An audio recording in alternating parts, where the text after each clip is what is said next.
Item 2142, Central Coast Food Futures Forum. The honourable member may now proceed.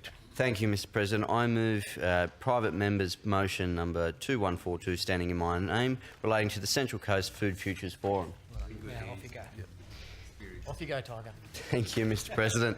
On the 26th of April this year, the Food Futures Central Coast Industry Forum, an official launch of the Central Coast Food Innovation Region Initiative, was held at Mingara in Tumbiumbi on the Central Coast. I congratulate Regional Development Australia Central Coast on the development of the Central Coast Food Innovation Initiative and the partners who have assisted in getting it to the stage that it is now, including Central Coast Industry Connect, the University of Newcastle, the Newcastle Institute for Energy and Resources, and regional stakeholders from industry, the education sector and government, with special thanks to John Mullen and Phil Walker from the Central Coast RDA for their initiative. The food industry in New South Wales contributes $113 billion to the economy, which represents 24% of gross state product last year alone, and is composed of 55,000 businesses across New South Wales. The food and beverage manufacturing industry alone employs close to 70,000 people in 3,800 businesses. The reason I have such a strong belief that the Central Coast Food Innovation Initiative will be so successful is because it is our region driving our own agenda. By playing to our strengths, specialising in what we do best, the initiative will be a catalyst ensuring that the Central Coast not only claims its fair share of the food industry in New South Wales, Mr President, but to grow the local industry to be a more important driver of the local economy.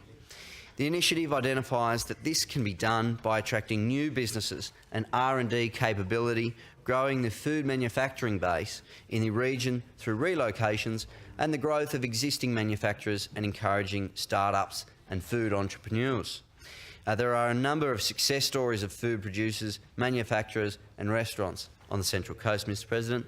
Of course, there is Mars Food Australia at Berkeley Vale, which opened its state-of-the-art facility in 1992. Since then, it has continued to grow operations and has become one of the largest employers on the Central Coast, with more than 300 associates working on the site.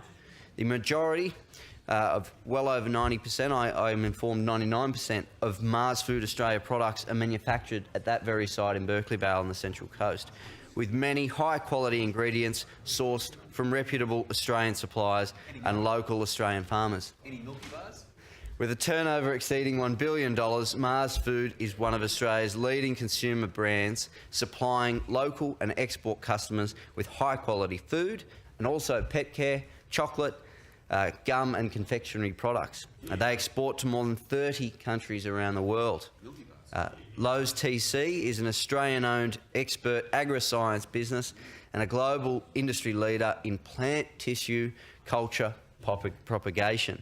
They are a family-owned and run business, Mr President, and have been proudly supplying the global agri-industry with high-quality plant tissue culture and research science services for over 20 years, and are continually developing new ways to propagate new plant varieties for distribution to customers around the world. With a head office on the Central Coast and a global network of facilities, Lowe's TC supplies over 5 million live plants every year around the world. East Coast Beverages employs more than 25 local Central Coast staff. East Coast source and use Central Coast and wholly Australian produce in every part of the production process wherever possible. Products can now be found in major chains across the country such as Woolworths, and it is a product that the whole Central Coast is proud of. Mingara Recreation Club is a primary example of a club on the coast that promotes the use of local produce where possible. Specifically, the Indigo restaurant boasts regional produce and local suppliers, and Paul Barnett has again committed his organisation to the effort to grow the food industry there on the Central Coast. Central Coast green tea growers have picked up encouraging signals, and they're on first base to supply exclusive premium product to the Japanese market, a very lucrative market for green tea, of course, Mr President. A premium green tea from the Mangrove Mountain and Summersby areas, made from the first leaves of spring, would cater out-of-season Japanese consumers in the time of heaviest demand to Japanese drinkers in the Northern Hemisphere winter. Consumption in Australia has grown threefold in the last 5 years, and last year more than 1,200 tonnes worth over $7.5 million were imported. In association with the partnership, the Ourimbah campus of the University of Newcastle is analysing tea quality, assessing the health benefits, and has recently shown that the chemical compound EGCG reduces cholesterol and may have anti-inflammatory effects. The Central Coast Food Innovation Initiative is being supported by the New South Wales Government and its departments, and a number of its goals have been included in the Central Coast Regional Plan 2036. The plan recognises the importance of the food industry and food manufacturing on the Central Coast. It includes a number of actions to be taken to ensure the promotion of these industries. This includes the creation of a centre of innovation through plans that build on the specialisation in food manufacturing. It also includes identifying employment land in strategic locations and protecting the natural environment and to manage the use of agricultural land and resources in the area. The New South Wales Government has a number of goals that align with those of the Central Coast Food Innovation Initiative. The goal of strong job creation aligns with the Premier's 2015 goal of 150,000 new jobs by 2019, Mr President, a goal which has already been exceeded by more than 70,000 positions. The New South Wales Trade and Investment Action Plan also aims to increase the value of our state's food and fibre exports by more than 1/3, from $7.4 billion in 2015-16 to $10 billion by 2020. The New South Wales food and agricultural sector is respected internationally for its clean, reliable and quality, safe produce. The Central Coast is well placed to take advantage of this strong reputation. The New South Wales Government has identified priority markets for growing our trade and investment relationship, and to maximise opportunities and increase efficiencies across government, our approach is to focus efforts in markets and sectors with the greatest potential. These priority markets for the food industry being Japan, China, India, the UAE, Korea, Indonesia and Vietnam, amongst others.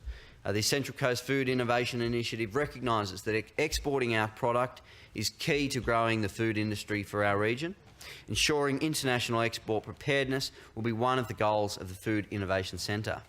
Many of our food producers do not have the capacity to market themselves directly to commercial buyers, distributors and exporters. That's why the New South Wales Government supports New South Wales food producers at Fine Food Australia. The Fine Food Australia Expo is the largest food industry trade event in the Southern Hemisphere. The event gives our producers unrivalled access to contracts and contacts from Australia and around the world, attracting almost 27,000 visitors, 4,500 buyers and more than 1,000 Australian and international exhibitors. 2018 will be the 18th consecutive year that the New South Wales Government has supported New South Wales businesses to take part, Mr President. And I thank the Minister for all his advocacy in that area. The New South Wales Government has a presence at the show with the Flavours of New South Wales stand and subsidises places for New South Wales producers in that stand. Mr President, another way that the Central Coast Food Innovation Initiative will grow exports is through attracting transport and logistics hubs to the Central Coast. The location of the Central Coast between port facilities in Sydney and Newcastle is an important strength that the region can leverage from. Next year, the NorthConnex tunnel will open, which is the final gap allowing for traffic light free travel all the way from Central Coast down to Melbourne. When the Western Sydney Airport opens in the next decade, we will directly link to it by the motorway, and work is well advanced realising this goal north towards Brisbane. Earlier this year, the New South Wales Government was selected as one of the successful tenderers by the Commonwealth Government to investigate faster rail proposals. The New South Wales Government proposal aims to develop a business case for faster travel times between Sydney and Newcastle, cutting the passenger's journey from 3 down to 2 hours. The New South Wales proposal puts freight front and centre with it, with a business case to investigate reducing track curvature, deviations, realignments junction rearrangement, level crossings and better segregation of passenger and freight services, Mr President. The business case is currently being developed, and I'm very pleased to see $6 million of funding in this week's budget delivered by the Honourable Dom Perrottet, and that business case will be finalised next year. The $1.3 billion Regional Growth Fund is another way that the government supports growing regions by investing in projects that facilitate regional development. The fund has a number of grants available to local government, regional organisations, industry and other community organisations that can benefit from the goals of the Central Coast Food Innovation Initiative, which I encourage all to investigate. One of the issues that those on the ground often have is communication. Small and large businesses and organisations often have a clear idea of where they are and the problems that they encounter, but sometimes getting those issues across to those who can affect change is often difficult. It is important that industry takes a role in planning their own future and gives feedback on what needs to be done by government. This is where forums like Food Futures are valuable, as it allows attendees to share the challenges within their industry and for this to be fed back. The Central Coast Food Innovation Initiative has, as one of the strategic initiatives, a focus on skills and education. In April, the Deputy Premier, John Barilaro, announced the $30 million Skills for Businesses program that allows New South Wales small businesses and owners and their staff the ability to undertake free TAFE New South Wales qualifications in subjects including a certification in new small businesses. This qualification is suitable for those establishing a small business, Mr President, helping potential entrepreneurs to build skills to solve a range of business challenges, as well as develop the ability to analyse and evaluate information and data to grow their business. I'm very excited, Mr President, about the possibilities that will come from the Central Coast becoming a food destination. The Central Coast is a fantastic destination for tourists that is worth around $880 million a year to the local economy. If we want to expand the number of tourists coming up to the Central Coast, particularly from interstate and overseas, we need to expand existing and new tourism development activities.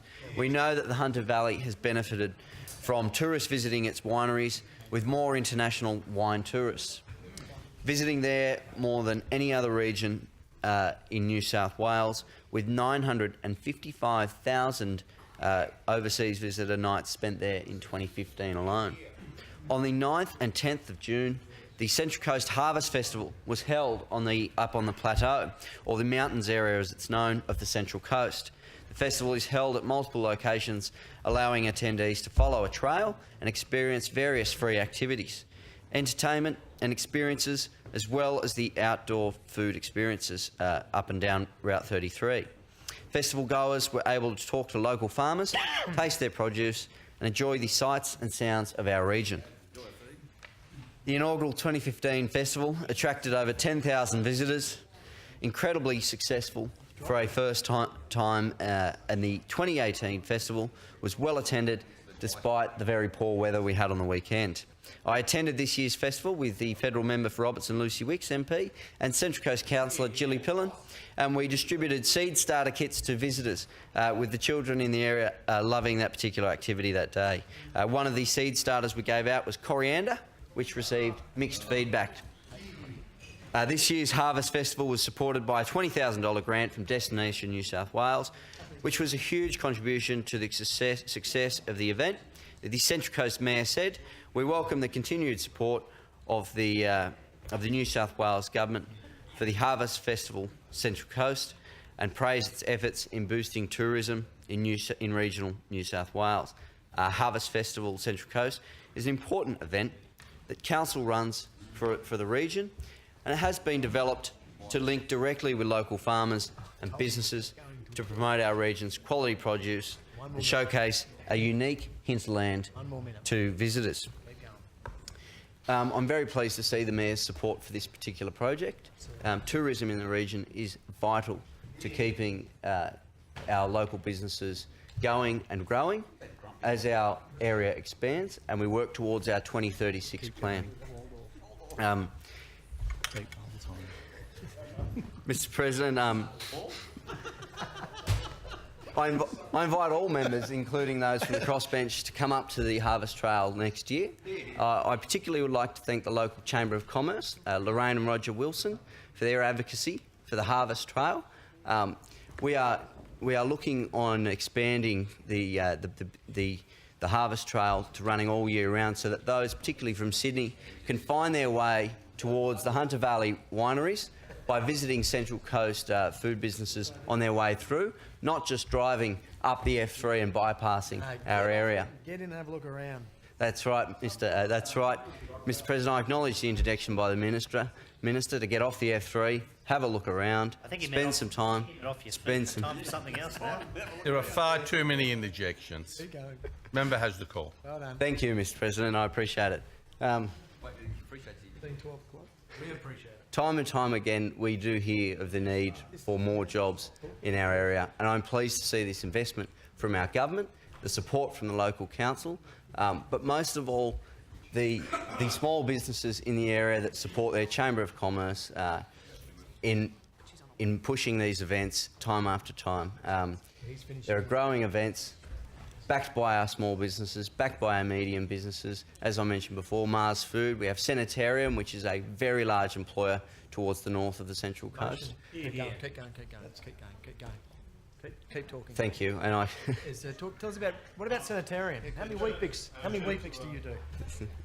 Keep talking about it. I acknowledge the interjection of the Minister. Weet-Bix are a proud product of the Central Coast. She's here, you can finish. And look, Commend in you. summary, I'm very excited by the possibilities to come from the Food Innovation Initiative, and I hope that others in this chamber support the initiative, share my excitement and visit our region into the future. Thank you, Mr. President. You happy with that? Order.